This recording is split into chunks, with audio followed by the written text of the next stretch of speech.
For him who hopes in meeting with Allah and the last day and remembers Allah much.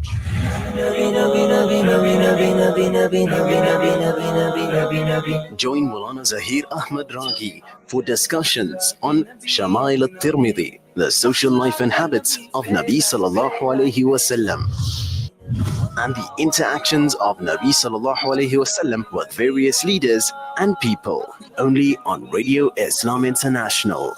Wednesdays 9 to 10 a.m.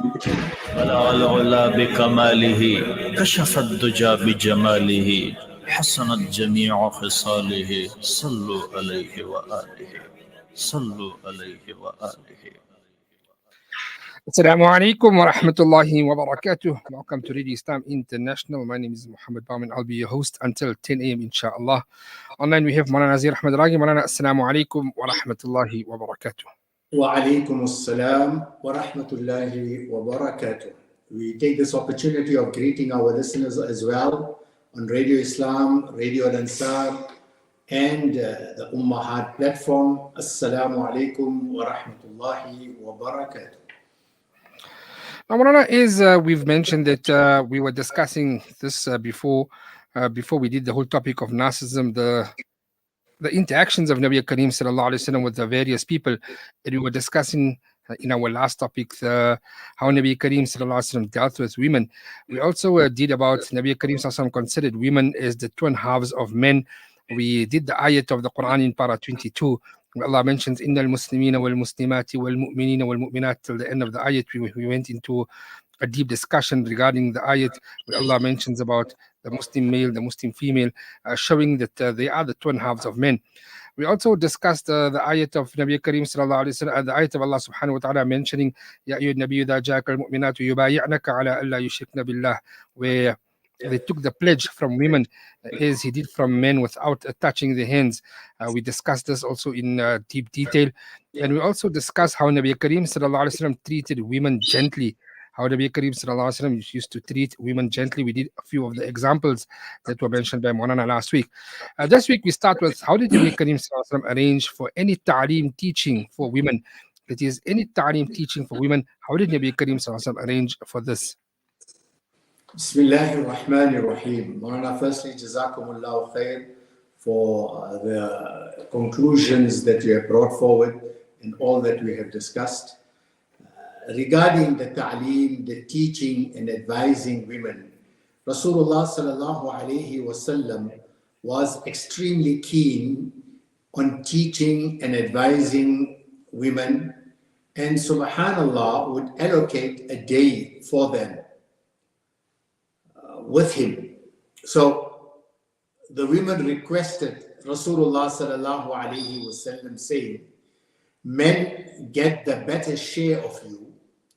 Please fix a day for us so that we can also come to you and learn from you that which Allah Ta'ala has taught you. And Rasulullah sallallahu alayhi wasallam responded to this request, and he said, gather on such and such a day in such and such a place. So Rasulullah specified a particular day and also specified a particular place. And the women gathered on the set day in the set place that Rasulullah sallallahu alayhi wasallam had mentioned. And he sallallahu alayhi wasallam went to them, he preached to them, he taught them, he advised them, and he said, a woman whose 3 children die before the age of puberty would be screened from the hellfire by them. Hearing this, a woman asked, if 2 died, and she repeated the question twice, Rasulullah sallallahu alayhi wasallam replied, even two would screen her from the fire of Jahannam. Now, this is a very interesting incident where Rasulullah sallallahu alayhi wasallam was requested by the women to specify a specific time for them. Rasulullah sallallahu alayhi wasallam, in his infinite mercy, obliged. He went to the place that he had asked them to gather at the particular time, and he then advised them on various issues. And this one incident, Ibn Hajar, subhanallah, who is a commentator of the hadith, mentions that the term died before the age of puberty. If any woman has a child that has died before the age of puberty, indicates them dying before they are held accountable for sinning. And thus, they were less likely to be undutiful to Allah subhanahu wa ta'ala, which makes losing them more difficult for the parents to bear. And this narration also shows how keen the female companions of Rasulullah sallallahu alayhi wasallam were on learning, how keen the companions, the female companions of Rasulullah were keen on learning the issues related to deen. Imam Bukhari alayhim ar-rahmah in fact has singled out a chapter for this in his beautiful book and entitled it Admonishing Women and Teaching Them. So because there are so many incidents in the books of ahadith and in the seerah of Rasulullah sallallahu alaihi wasallam, we find Imam Bukhari has alayhim ar-rahmah has singled out a special chapter on the admonitions that Rasulullah had provided for women. Now, benefits extracted from the narration. Firstly, the keenness of the female companions to learn deen. Then the second benefit that we learn from this hadith is Muslim children who die will be admitted into Jannah, inshallah. And the death of two children shields the parents from Jahannam. We also learn from this hadith some etiquettes regarding the person that provides these advices to women. The educator should take into consideration the emotional state of the one they advise, be it male, be it female.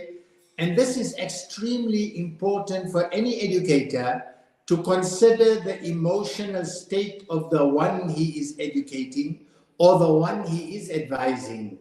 This was Rasulullah sallallahu alayhi wasallam, and this is what Rasulullah did. He sallallahu alayhi wasallam knew how dear a child is to his mother, and thus he sallallahu alayhi wasallam informed them of the great reward that they would gain for persevering, for making sabr, for exercising patience through the afflictions of the loss of a child, to lessen the impact of the hardships on their hearts. And this is the consideration of the emotional state of women that Rasulullah sallallahu alayhi wasallam observed and kept in mind. Rasulullah sallallahu alayhi wasallam was extremely keen on advising women on matters of deen and matters of Sharia. Jabir ibn Abdullah radiallahu ta'ala anhu, may Allah ta'ala be pleased with him, also narrates another hadith. He says, and this is an extremely interesting incident. He says, I performed my salah with the Messenger of Allah sallallahu alayhi wasallam on the day of Eid. He sallallahu alayhi wasallam commenced with the prayer before the sermon without adhan and iqamah. We know that in all other salah, there is adhan and there is iqamah. However, for the Eid salah, there is no adhan and there is no iqamah. So Jabir ibn Abdullah radiallahu ta'ala anhu states that I performed my Eid salah with Rasulullah sallallahu alayhi wasallam, and Rasulullah sallallahu alayhi wasallam performed the salah, and he commenced with the salah without the adhan, without the iqamah. Thereafter he narrates that he sallallahu alayhi wasallam then stood up leaning on Bilal radiallahu ta'ala anhu, and he commanded people to be on guard against evil for the sake of Allah, and he exhorted people on obedience to Allah ta'ala. He's talking about the contents of the sermon that Rasulullah gave. So he preached to the people, he advised them, and he exhorted them to obedience, and he preached to people and he advised them on various matters. Rasulullah sallallahu alayhi wasallam then walked until he came to the women. He walked away from the men. He walked towards where the women were gathered. He walked up to them. He came to the women, and he thereafter gave advices to the women. He continued with his sermon. He preached to them and advised them and said to the women that were there, give charity, for most of you will be the fuel of Jahannam. It is important for us to understand this advice that Rasulullah had given in its context, and I will go through the context of this hadith. So he says to the women, give charity, give alms, for most of you will be the fuel of Jahannam. And subhanallah, the openness and the approachability of Rasulullah sallallahu alayhi wasallam is so beautifully understood here, that in spite of being the Nabi of Allah, in spite of the great awe that he enjoyed and possessed, people were free to question him on the aspects that he had mentioned. So a woman standing in the middle of the women's congregation, having a dark spot on the cheek. In other words, she had like a mole, a dark spot on her cheek, stood up and said, again here, it is so crucial and so beautiful that the details with which the ahadith of Rasulullah sallallahu alayhi wasallam are preserved, the details with which the ahadith and the seerah of Rasulullah has been narrated for us is in itself a great benefit and mercy to this ummah. That even the approach of the woman and the appearance of the woman has been detailed.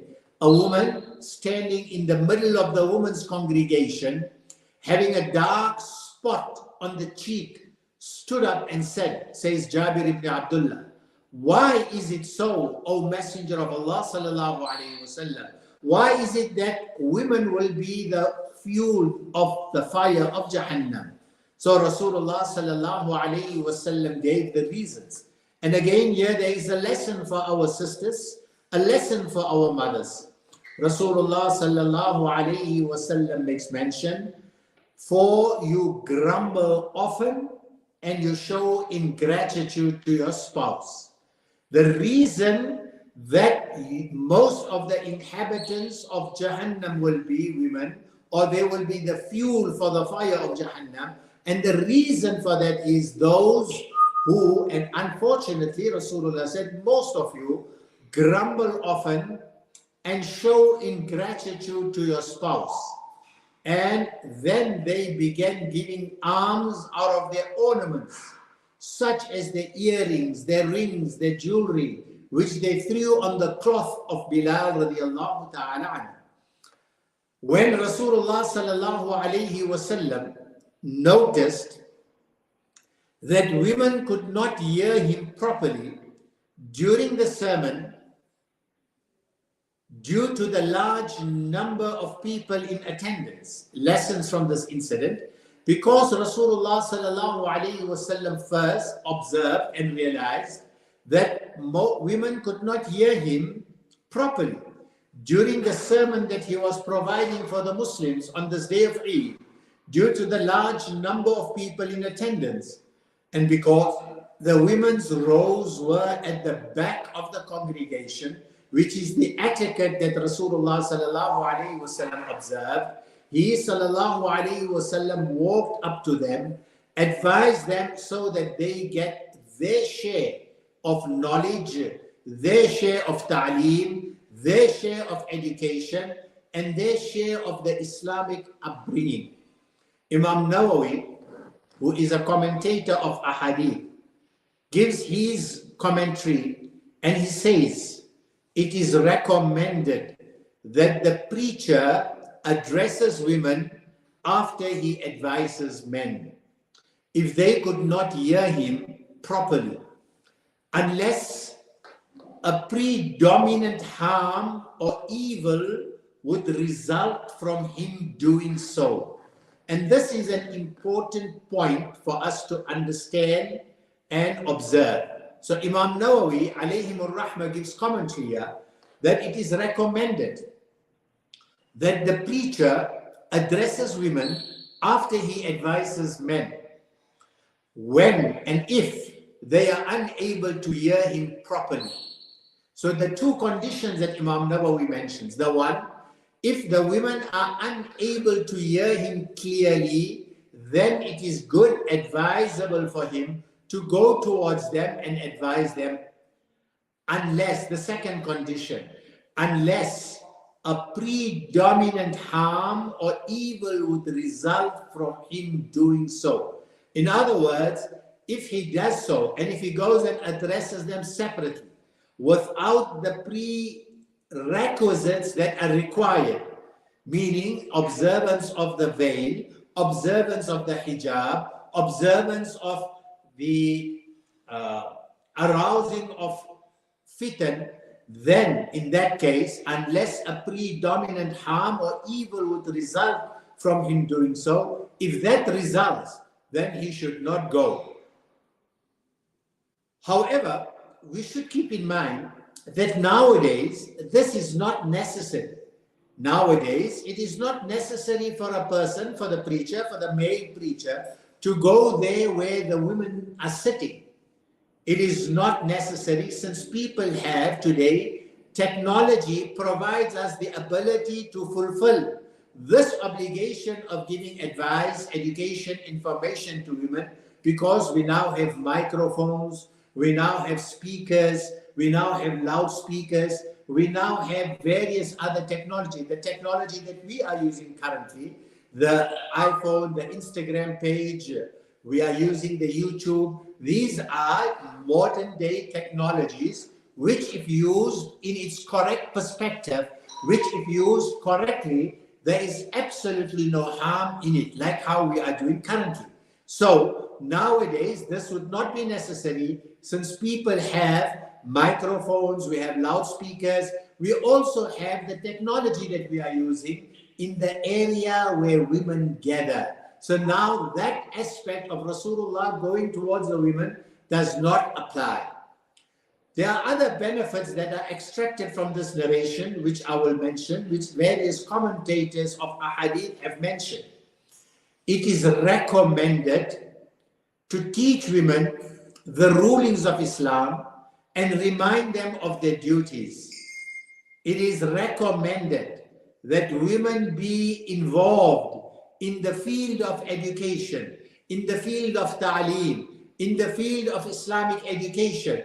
And we have, subhanallah, many madaris. We have, subhanallah, many platforms, many institutions that cater specifically for women.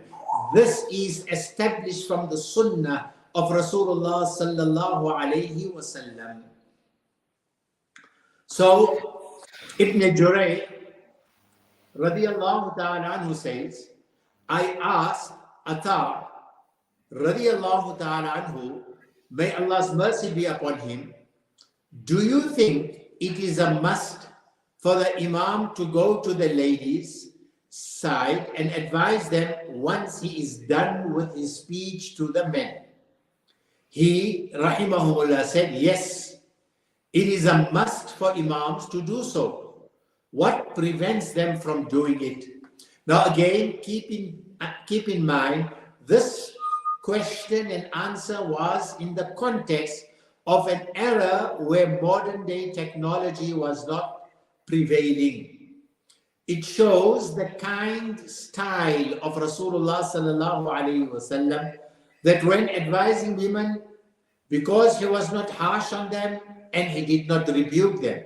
Ibn Hajar rahimahullah says, the way these female companions rushed to give their most precious belongings, coming back to the incident when Rasulullah sallallahu alaihi wasallam mentioned to the women about giving alms, because it will be a means of obliterating their sins, it will be a means of expiation of their sins, it will be a means of entry into Jannah, the sadaqah that they give.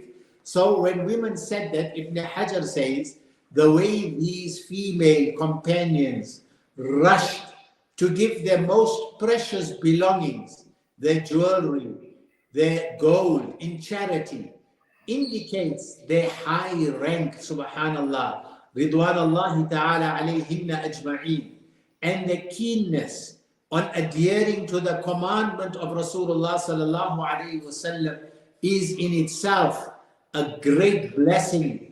That how the female companions of Rasulullah sallallahu alayhi wasallam were keen in giving the charity.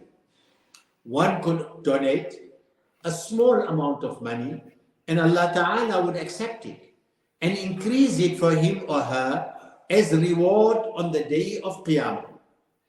Abu Hurairah radiallahu ta'ala anhu also narrates that Rasulullah sallallahu alayhi wasallam said, 1 dirham, a currency of silver, can become greater than 100,000 dirhams. The companions, Ridwanullahi ta'ala alayhim ajma'in, asked, how can that be, O Messenger of Allah? How can it be that 1 dirham can become greater than 100,000 dirhams? So the companions asked Rasulullah, how is that possible? How can that be? Rasulullah sallallahu alayhi wasallam replied, a rich man takes 100,000 dirhams from his great wealth, from his abundant wealth, and gives it away as charity. Another man has nothing except 2 dirhams, and so he takes 1 dirham and gives it away in charity. So here we learn how Rasulullah sallallahu alayhi wasallam was keen on advising women, on giving women ta'aleem, on educating women, arranging specific days for them, specific times for them, and where the need arose, where they were unable to hear him in congregations where the men were in front, Rasulullah sallallahu alayhi wasallam used to go towards them, give them the advice, and as we have said, Imam Nawawi says this is permissible, provided there is no predominant harm that may come out of it. In today's time, again, I would say there is no need for that because we have modern day technology where women could be addressed whilst observing all the necessary prerequisites of hijab. Now, we've seen from the discussion that we noticed that Nabi Kareem sallallahu alaihi wasallam often advised women how to spend in charity, as was mentioned in this hadith of Jabir bin Abdullah radiallahu anhu, that Nabi sallallahu alaihi wasallam gave them the advice of charity.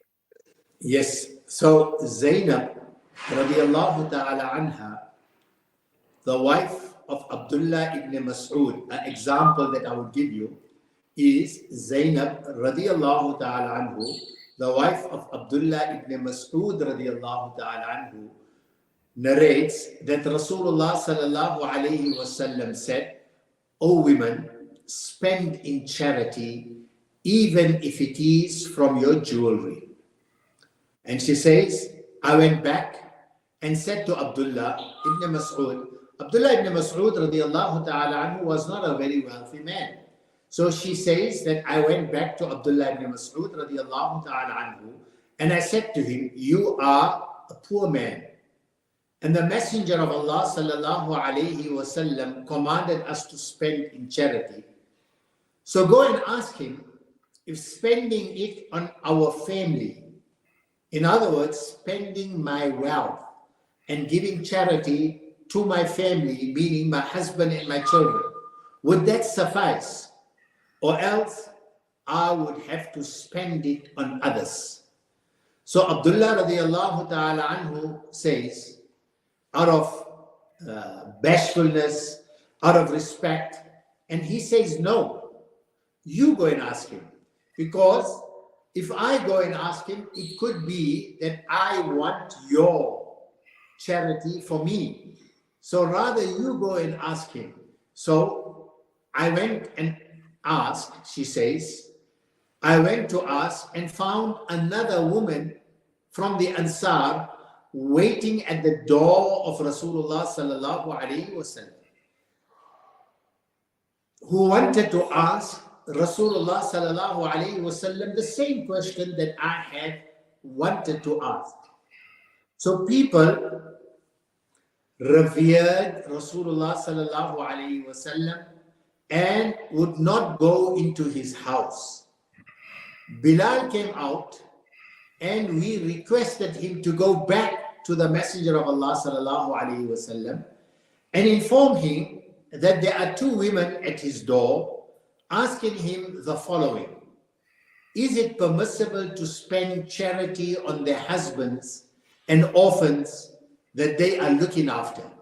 So the wives wanted to know, the Ansar women, Zainab, the wife of Abdullah ibn Mas'ud, and another woman from the Ansar. They came and they found Bilal and they said to Bilal to go and ask Rasulullah sallallahu alaihi wasallam. However, Zainab says, I said to Bilal radiallahu ta'ala anhu, do not tell him who we are. Go and ask him the question, say there are women, but do not identify us. Do not say who it is that is asking. She continued that Bilal radiallahu ta'ala anhu entered upon Rasulullah sallallahu alayhi wasallam, informed him, and the Messenger of Allah sallallahu alayhi wasallam asked him, who are they? Bilal, may Allah be pleased with him, said, a woman from the Ansar and Zainab. Although they said, do not tell Rasulullah who it is, but we then, Bilal, when he was asked by Rasulullah, Rasulullah said, who are they? And Bilal said, a woman from the Ansar and Zainab. Rasulullah sallallahu alayhi wasallam, because there were so many Zainabs, Rasulullah sallallahu alayhi wasallam asked, which of the Zainabs? And Bilal radiallahu ta'ala replied, the wife of Abdullah. Rasulullah sallallahu alayhi wasallam said, they will get twice the reward. They will get twice the reward. One for charity and one for maintaining ties of kinship. Now let's look at some of the benefits extracted from this incident. It is recommended to spend charity on relatives. If it is obligatory alms, meaning zakah, then charity cannot be spent on relatives who are Islamically obliged to spend on the donator. So this does not affect the masla of zakat. Islam encourages maintaining ties of kinship. It is permissible for a woman to spend in charity from her wealth without the permission of her husband. Second lesson, it is permissible for a woman to spend in charity from her own wealth without the permission of her husband. It is also, we learn from this incident, it is recommended to advise women and the ruler or the alim or the ulama or the scholars, and the ruler is advised and the ulama advised to encourage people, men and women, to perform acts of virtue. So Rasulullah advised, encouraged acts of virtue. It is also recommended that people in the field of da'wah, people in the field of tabligh, should advise women to perform acts of virtue. So the ladies' ta'aleem, etc. that we have has been established from here. It is permissible, yes, it is permissible to speak to women if one feels safe from being tempted. We learn in this lesson that Bilal radiallahu ta'ala anhu was at the door. The women spoke to Bilal radiallahu ta'ala anhu to go and ask Rasulullah sallallahu alayhi wasallam the question. Bilal radiallahu ta'ala anhu returned and gave them the answer that Rasulullah had given. It is permissible to speak to women if one feels safe from being tempted. A scholar, an alim, a mufti can give a verdict even in the presence of someone who is more knowledgeable than him. Like Ibn Mas'ud, may Allah be pleased with him, giving his wife the ruling, though the Prophet ﷺ was available. It is also recommended, a lesson from this hadith, it is also recommended to warn people with the consequences of sin and the expected punishment resulting from them. So here again we learn that one is encouraging acts of virtue which is recommended. And together with that, it is also recommended that people that are involved in these types of activities it is recommended that people are warned of the consequences of sins and the expected punishment resulting from certain sins. One is also encouraged, another lesson, to seek knowledge from those who are the most knowledgeable. It is encouraged to seek knowledge from those who are most knowledgeable. Yeah, the women, although Abdullah ibn Mas'ud was there, he asked Rasulullah, go and ask Rasulullah. They came to Bilal and asked Bilal to ask Rasulullah. There is in it a pattern that we are learning, that it is recommended that we seek knowledge from those who are most knowledgeable. It is permissible for the one asking question to conceal his or her identity. Here in this incident, subhanallah, how ulama have extracted masail, that the women said, do not inform Rasulullah who we are. Keep our identity anonymous. Although Rasulullah asked and Bilal mentioned, but it is permissible to keep your identity anonymous and your identity not known when wanting to know certain masail. It is permissible for the one asking questions to conceal his or her identity. We also learn here that subhanallah, women spend most in charity as a result of these advices of Rasulullah. Abu Sa'id Khudri radiallahu ta'ala anhu says that Rasulullah sallallahu alayhi wasallam used to go to the prayer grounds on the day of Eid al-Adha and Eid al-Fitr, and we've given the example right in the beginning of our discussion, and would start by offering the prayer. Then he sallallahu alayhi wasallam would turn around to people while they were still sitting in their places and then address them. And if he needed to advise them about a certain matter, then he would advise them about those matters. Then Rasulullah sallallahu alayhi wasallam, towards the end of his discussions, would ask people, would encourage people, oh people, give alms, give charity, give alms. And women were the ones who would spend the most. Maulana, I think I have some commitments, so if we can end here today and then continue next week from here, inshallah. Inshallah, Maulana, that will be perfect, inshallah. Unless if there is any questions that you have, I know the discussion is such that perhaps it does not lend to any questions, but if there are any, we can still take them, inshallah. Inshallah, just one comment, Maulana. One sister saying from Radio Islam since like very long, I learned and enjoyed so much, and also from the Ummahat. I'm a student for 7 years. So technology to learn deen, it doesn't stop a lady from learning. Absolutely. Jazakumullah for that comment. And let's use technology in the beneficial use of technology. So let's use technology so that it benefits us, and let's not use technology to cause harm. I mean, we'll leave it there for this week. Inshallah, we'll continue again next week, Wednesday. Inshallah. Jazakumullah. Assalamu alaikum wa rahmatullahi wa barakatuh. Wa alaikum assalam wa rahmatullahi wa barakatuh.